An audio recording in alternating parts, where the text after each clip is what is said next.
Hi, how to update your Google profile photo. So you can do this from any Google page really, as long as you're logged in on your school account. And what you do is you click on your profile photo on the page and it should come up like this. So this should work on any Google tab. You can start a new tab, same thing. And then there's a little button just right next to your current profile picture that looks like a camera. And this is where you could upload a photo or use a photo that's already on your Google Drive. So if I wanted to use one of my photos that I already have, I could use that. Select, and then you get to kind of crop it a little bit and set as your profile photo.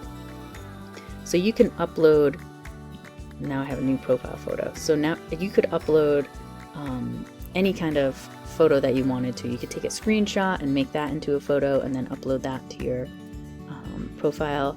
So anything that you want to put up here you can, but you should update it.